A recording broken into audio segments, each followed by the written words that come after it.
Niso Economia. Oi, gente, como é que vocês estão, hein? Tá tudo bem? Tudo tranquilo? Bom, estamos chegando com mais uma edição do nosso Uniso Economia, aqui pela Rádio Niso, também pelos nossos canais nas redes sociais, nossos canais digitais. O Uniso Economia é um programa multiplataformas. Por quê? Porque nós estamos também no FM, em Votorantim, em 104,5, na Rádio Cantate FM. Então, obrigado aí por você estar junto com a gente, acompanhando. E dá licença para a gente entrar aí na sua casa, no seu carro, onde você estiver acompanhando o nosso Uniso Economia. Bom, nós estamos vindo com uma série falando aí sobre, com o professor Marcos Canhada, falando sobre poupança, sobre outros temas ligados a poupar e multiplicação. E com o professor Renato Vaz Garcia, com quem nós conversamos hoje, uma série falando também sobre vamos dizer assim, economia e política, o que um está influenciando o outro. A gravação desse programa acontece nesta quarta-feira, dia 17 de setembro, chamada aí pelos economistas de a super quarta, porque há expectativas de queda na taxa de juros ou não. Os Estados Unidos, a gente vai falar um pouquinho mais sobre isso, os Estados Unidos, né, durante a gravação desse programa, anunciou a recuada, né, na taxa de juros. Então, vamos começar já a colocar o professor Renato Vaz Garcia na berlinda. Antes, só agradecer também, né, a nossa técnica central aqui, o nosso Marcelo Caran, junto com a gente aqui. E hoje a Camille Domingues. Fazia tempo que não aparecia aqui. Camille, obrigado por estar junto com a gente também na técnica de gravação. Lembrando sempre, o programa será editado pela Jéssica Toffoli, pelo Douglas Vale, que apresenta o programa, e a coordenação geral é da nossa professora Evenise Batista. Professor Renato Vaz Garcia, super quarta, notícias boas, notícias não tão boas, expectativas foram criadas, como diz aquela figurinha que todo mundo tem no celular. Tudo bem, professor? O senhor que esteve lá no The Town no final de semana, curtiu lá o show, professor? Precisa gastar um pouquinho, né? Para se divertir, você precisa gastar um pouquinho. Não, um grande prazer aí estar conversando com vocês novamente. Eu acho que, inclusive, o episódio do The Town reflete muito como está a nossa economia, assim, porque o setor de serviços é um setor que está muito pujante agora, inclusive está desencadeando um desemprego muito baixo na área, uma inflação muito alta na área também. Mas a gente precisa se divertir um pouquinho, né? Não tem jeito. Tem que fugir um pouquinho dessa bolha, né? Fugir dessa loucura aqui. Enfim, mas a economia está caminhando, né? A gente está se a gente tirar uma foto, né, a gente vai ver que o cenário está bem positivo, né? A gente teve dado de desemprego muito positivo essa semana, então a gente tem dados assim que dá para ter alguma esperança, né? Mas se a gente olhar hoje para o cenário que vem para frente aí, tem bastante desafio, principalmente do ponto de vista político, né? Vamos começar com o Fed, com o Federal Reserve, que é uma espécie de banco central americano, né? É a versão dos Estados Unidos do nosso Banco Central, que anunciou hoje a redução na taxa de juros de 0,25 pontos percentuais para 4 a 4,25%. O que isso pode trazer de reflexo para o Brasil, professor Renato? Porque eles estão bastante preocupados lá com taxa de... O senhor falou da taxa de desemprego aqui no Brasil, que tá interessante, números bons para o Brasil, mas lá nos Estados Unidos eles estão começando a ficar preocupados com isso aí, né? Sim, sem dúvida. O desemprego é uma variável-chave que os bancos centrais observam para medir o quão aquecido está a economia. Então, se você tem uma taxa de desemprego muito baixa, é sinal que a massa de salários, né? Porque quando você tem desemprego baixo, significa que tem muito salário sendo pago na economia. E no caso de taxas mais baixas, além de muitos salários pagos para várias pessoas, esse salário também está em elevação. Quando você tem um desemprego muito baixo, o rendimento médio do trabalhador sobe. Então tem mais dinheiro em circulação. Quando tem mais dinheiro em circulação, você pode ter problema de inflação se você não tiver produção para dar conta desse consumo maior que as pessoas vão querer ter. E no cenário do Brasil é um pouco isso. Agora, no cenário americano é o contrário. Então lá a taxa de desemprego já começou a empinar um pouquinho, então eles já tinham taxa de desemprego, já tem inclusive ainda, né, uma taxa de desemprego muito baixa, mas o último dado de emprego que eles tiveram já mostrou um dado um pouquinho menos otimista do que eles esperavam, Então isso deu uma margem para o Banco Central deles aceitar uma redução dos juros. Apesar de que o cenário lá, em termos de inflação, ainda é bem desafiador, né? Com as tarifas do Trump, inclusive, ó, falamos cedo dele já. As tarifas impostas pelo Trump, o custo maior de produção, isso vem impactando a inflação lá, e a hora que você reduz juros, você incentiva consumo pode pressionar ainda mais a inflação. E no caso do Brasil, né, uma das consequências disso é aumentar o que a gente chama de diferencial de juros, né, de diferença entre os juros nossos e os juros dos Estados Unidos. Então, hoje a nossa taxa lá em 15%, dos Estados Unidos a 4,25, é um diferencial muito grande. Então, isso, de certa forma, atrai capital para o Brasil, né? Atrai um investidor estrangeiro que fala, ó, eu prefiro investir no Brasil e ganhar 15% do que investir nos Estados Unidos e ganhar 4%, mesmo com o risco maior no Brasil. E aí a gente atrai muitos dólares com isso. A hora que a gente atrai muitos dólares, a taxa de câmbio cai, isso favorece a inflação, isso favorece outras coisas, como um efeito multiplicador.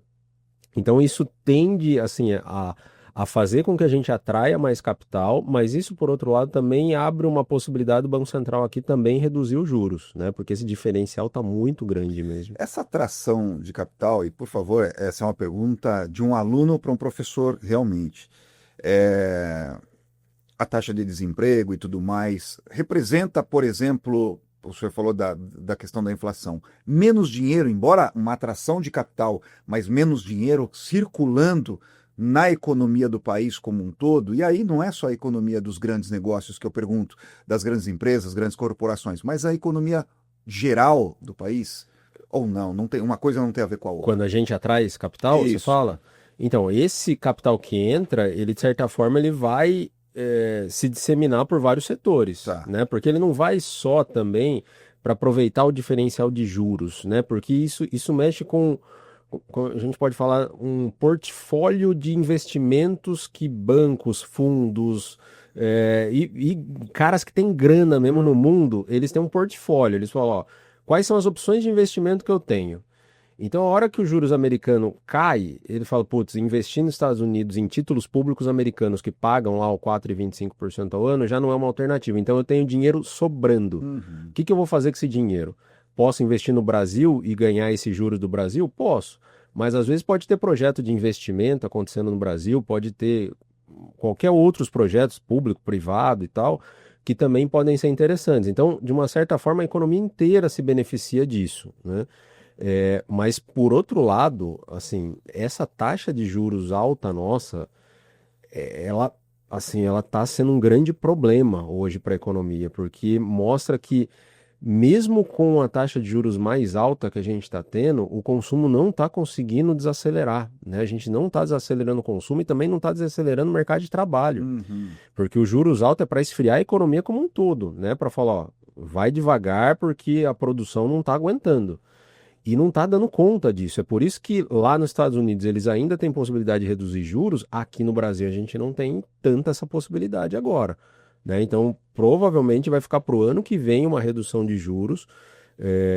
E esses juros maiores, assim, é muito complicado por causa do Brasil. Porque a gente estava fazendo uns cálculos esses dias numa aula de mercado de capitais, para mostrar para os alunos a escolha que o investidor tem, porque o investidor ele fala, putz, eu vou investir num projeto de investimento na empresa ou eu vou investir num título público que me paga 15%? E aí é uma coisa que a gente chama na economia de custo de oportunidade. A partir do momento que eu invisto na empresa, eu já estou perdendo 15%. Porque eu poderia estar pegando esse dinheiro e aplicando, ganhando 15%. Então, que tipo de investimento hoje no Brasil vai dar no mínimo 15%? Porque vai ter um risco muito maior, inclusive. Então, é muito difícil, com uma taxa de juros alta desse jeito, você fazer a economia conseguir gerar investimento e produtividade, que é o lado da produção, para dar conta desse consumo, né? Então, o Banco Central, a única variável que ele tem é a taxa de juros, não tem outra escolha. Então, no papel do Banco Central, ele fala, ó, Se produção e consumo não se entenderam, eu tenho o meu papel de reduzir a inflação, então vai todo mundo para baixo agora. Vamos começar de novo, né? Como se fosse assim. Uhum. E aí vamos tentar de novo, vamos uma nova rodada. Baixa o juro e depois, né? Depois baixa o juro e vê o que acontece. E assim vamos, né?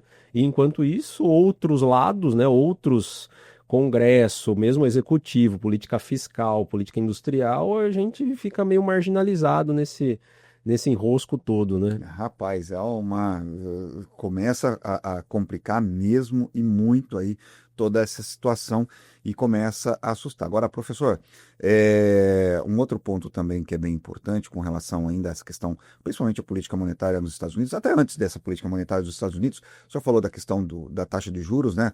Como uma super quarta. Há alguma expectativa? O senhor tem uma expectativa de uma redução ou um aumento ou manutenção dessa taxa de juros, pelo menos neste mês? Sim. Daqui mais 30 dias, tem Copom se reunindo de novo, tem ata de novo, tem super quarta de novo, mas neste momento. Não, eu acredito que vai ser mantido a taxa, até porque o Banco Central, na ata da última reunião, ele já indicou que vai manter a política dele, então é bem provável que essa taxa continue, né? E isso também faz parte da própria comunicação do Banco Central. Assim, é importante que o Banco Central já direcione o que ele vai fazer nas próximas reuniões, então ele já direcionou assim, que vai manter a taxa Selic. Agora, se não manter, aí vai ser uma grande surpresa, né? Se tiver uma redução, vai ser realmente uma surpresa. Mas, assim, é bem provável que vai ser mantida. Nós temos aqui um desafio muito grande de inflação ainda. A gente não pode esquecer que a nossa inflação de 12 meses está acima da meta. E a inflação do setor de serviços, que eu comentei no começo, né? No caso de shows, por exemplo, mas serviços englobam muito mais coisa. É uma inflação que está muito maior do que a inflação normal, a inflação média. E a inflação de serviços é a inflação que, se você dá uma renda a mais para o brasileiro, assim, ele gasta na hora com o serviço, né? Ele ganhou uma hora extra a mais, ele vai no cinema, ele vai no show, ele vai cortar cabelo, ele vai fazer alguma coisa mais diretamente relacionada ao setor de serviços. E o setor de serviços não está conseguindo dar conta, né? A oferta não está conseguindo dar conta dessa demanda maior.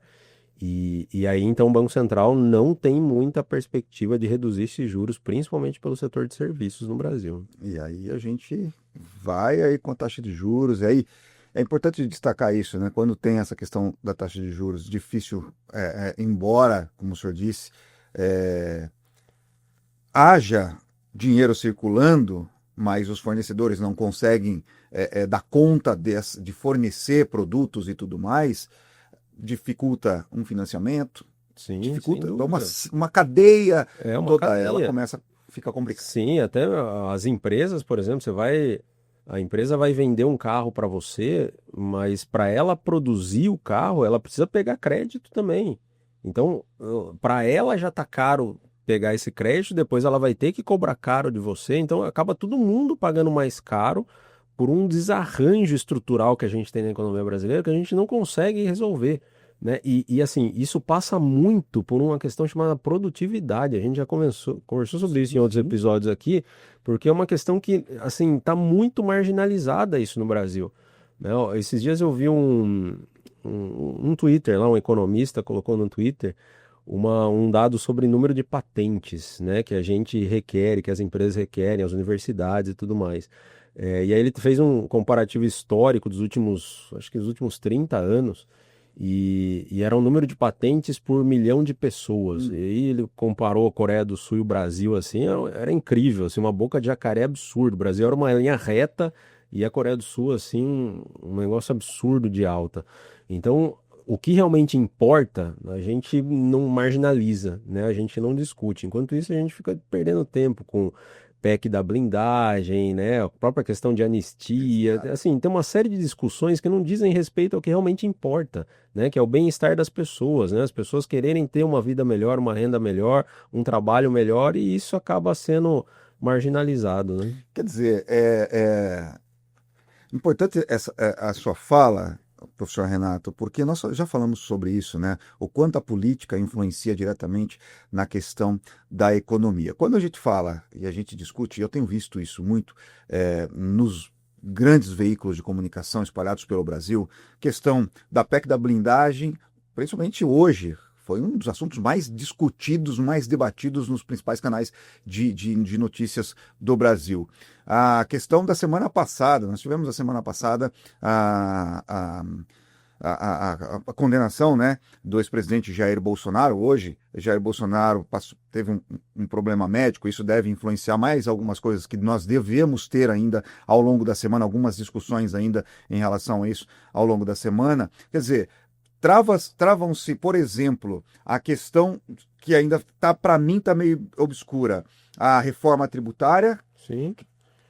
Fica meio travado, ninguém explica isso de uma forma o próprio mais imposto de renda, o imposto de renda fica tudo que está lá, mais... vota se não vota, o presidente da Câmara, o presidente Hugo Mota, pauta, não pauta, a anistia, pauta, não pauta, ele não quer pautar, os líderes partidários querem que seja pautado o quanto antes, enquanto isso a gente fica aí parado com tributação, fica parado com salário mínimo que no Brasil é uma piada, a gente tem que falar, tem que ser bem claro com relação a isso. Nós já falamos sobre isso, cada real que sobe, ele tem um impacto muito grande, mas essa influência política é grande. Né? Não, um absurdo. E é aquilo, reformas importantes vão ficando para depois, né? A gente fez, por exemplo, a reforma da Previdência e vai ter que fazer outra daqui a pouco. E mesmo assim não resolveu o problema dos altos gastos com o judiciário, por exemplo, né? Que a providência do judiciário ainda vem impactando. Ele, na realidade, não é mais previdência do judiciário, porque a reforma meio que igualou os regimes.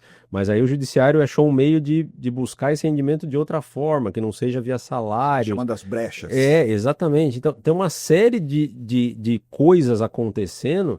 Que é aquela coisa, a gente tá olhando a formiguinha passar e o elefante tá lá, né? A gente precisa resolver esses problemas macro do Brasil, né? Questão de saneamento básico, sabe? Assim, é inacreditável, Deus, porque a gente tem um potencial como país muito grande, assim, porque a gente é um país grande e isso por si só já é mais desafiador do que um país pequeno que se desenvolveu e tal. Mas assim, a gente não tem muitos problemas que outros países têm, eventualmente. A gente conseguiu, eu acho que o exemplo mais claro que a gente tem capacidade é o Plano Real, né? É inacreditável hoje, olhando para trás, como é que a gente conseguiu fazer o Plano Real, né? Porque, assim, foi um lapso no tempo, porque... o que a gente fez depois do Plano Real, graças ao Plano Real, a gente acabou com uma inflação absurda. E assim, às vezes os mais novos não têm muita noção disso, mas inflação era uma coisa assim que é inacreditável viver com inflação hoje, com a inflação que a gente tinha no passado. Não conseguia fazer financiamento, não conseguia fazer nada. Pegava o salário e já ia ter que comprar. Eu estava vendo um cara falando hoje também, na questão da inflação, que na época da hiperinflação, o Brasil era campeão mundial de venda de freezer. Né? Por quê? Porque as pessoas estocavam comida, né? Tinha que já gastar o salário. Então a gente tem possibilidade de fazer coisas grandes e que tenham impacto, mas a gente fica, infelizmente, amarrado, né, nessa política que parece que tem um fim em si mesmo, né? De querer proteger o seu benefício, de querer proteger a sua... Mas mesmo assim, professor, e eu entendo, porque vivi essa época da implantação do Plano Real.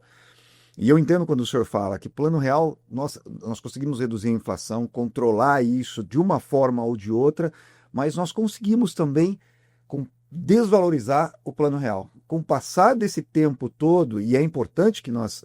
eu tenho lido algumas coisas relacionadas a nós entendermos um pouco da nossa história. Uhum. E eu queria bem perguntar isso para o senhor, de repente é realmente uma berlinda com relação a isso.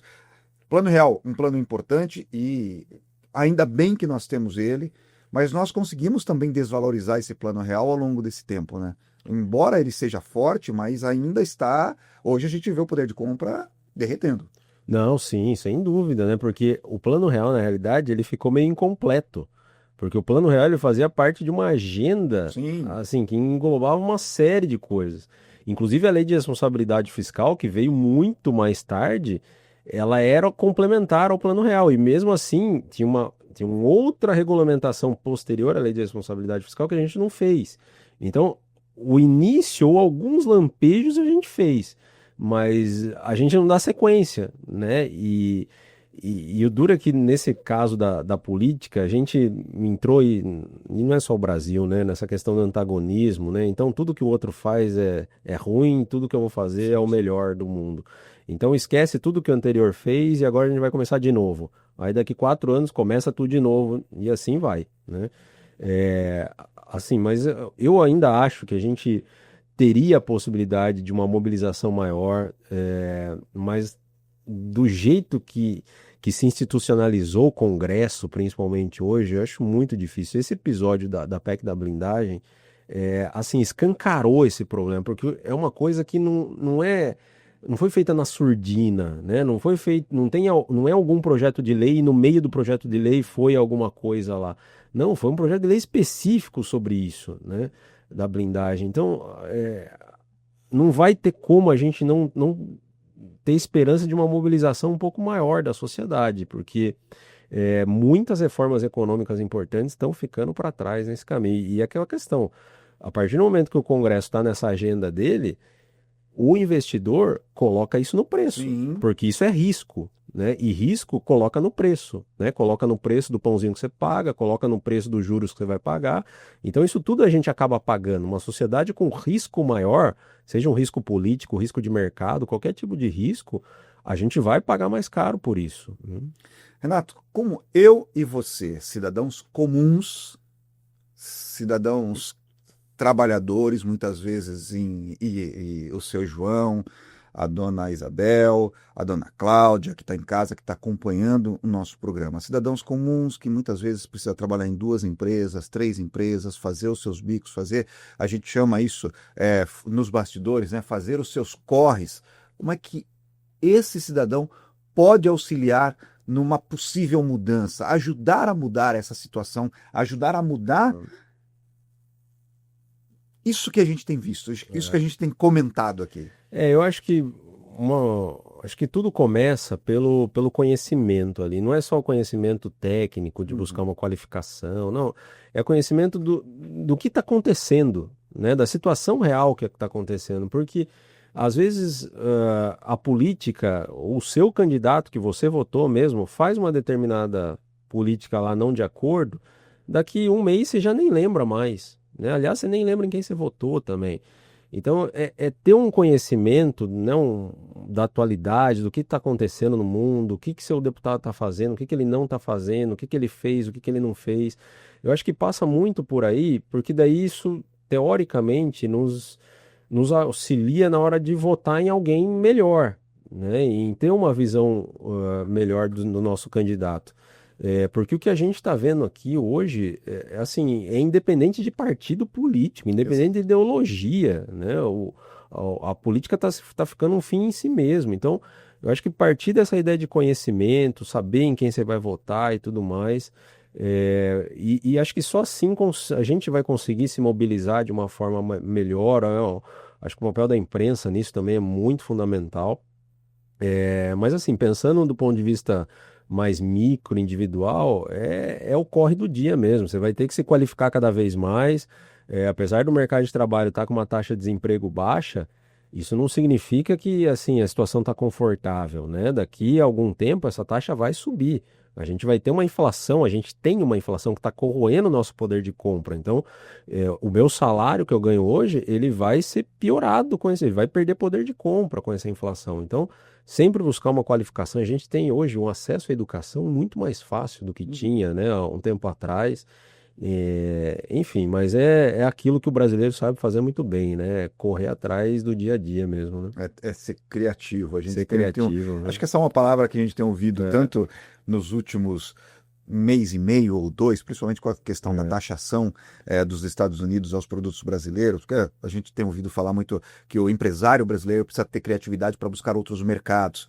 E o brasileiro, e o que eu tenho visto dos especialistas, o senhor é um deles que tem falado isso, nossos empresários, o nosso empresariado, ele é muito criativo. Uma dessas portas de criatividade, quem sabe, é uma negociação da Prefeitura de Sorocaba com um país vizinho, e aí a nossa mercadoria passaria por este país até chegar aos Estados Unidos para evitar essa taxação. São temas para a gente tratar em outros Não, porque momentos. isso daí é meio perigoso também.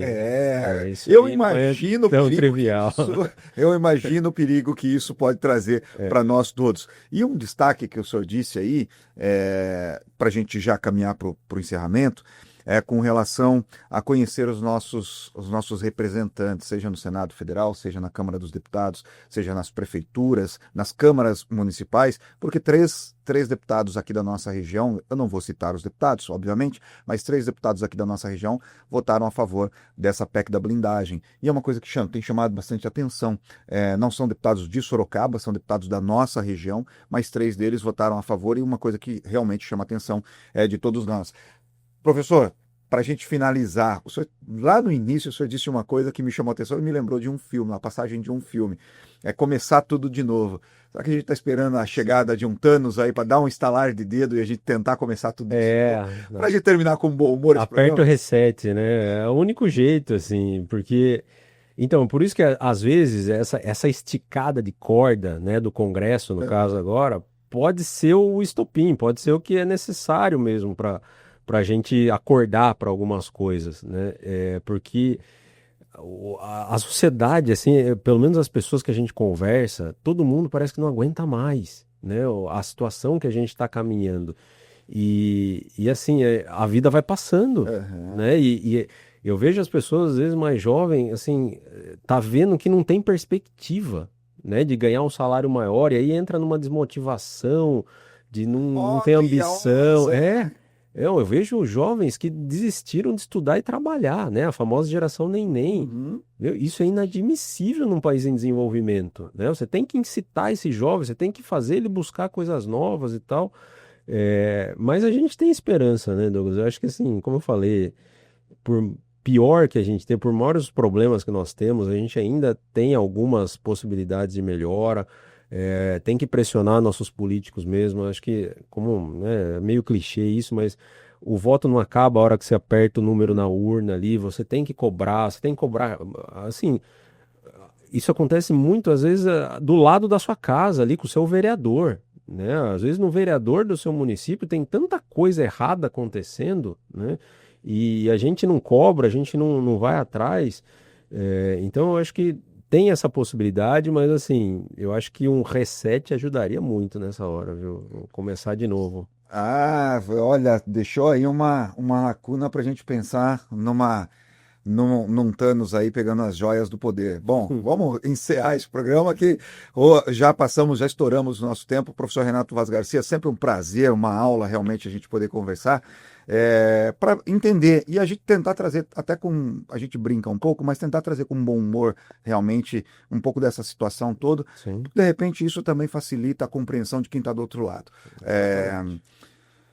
Vem aí tempos difíceis, a gente sabe disso, mas a expectativa é grande para que esses tempos difíceis passem rápido, passem no estalar de dedos e a gente possa ter tempos melhores, aí, momentos melhores. Professor, obrigado mais uma vez, excelente semana, daqui 15 dias a gente volta. Vamos ver se o nosso amigo Donald Trump, quais serão os próximos passos dele e o reflexo que isso traz para o nosso povo brasileiro que está tão esperançoso, como o senhor mesmo disse, aí, em dias melhores. Não, eu que agradeço, Douglas. Acho que é importante que todo mundo debata esse tipo de assunto, né? Debater na sua família, nos seus amigos. Eu acho que é assim que a gente consegue reverberar essas coisas para ganhar corpo essa discussão, porque a vida precisa mudar, né? A gente ficar nesse marasmo que a gente está há 20 anos, não tem cabimento isso, né? Então a gente precisa fazer as coisas mudarem mesmo, né? Volta a São Paulo, vai participar? Sorocaba vai tá no circuito? Parece que ali no Paço Municipal está montando a estrutura e tudo mais. Tem uma estrutura lá, mas é bem em frente à minha casa ali no fim, mas eu não vou participar lá, não.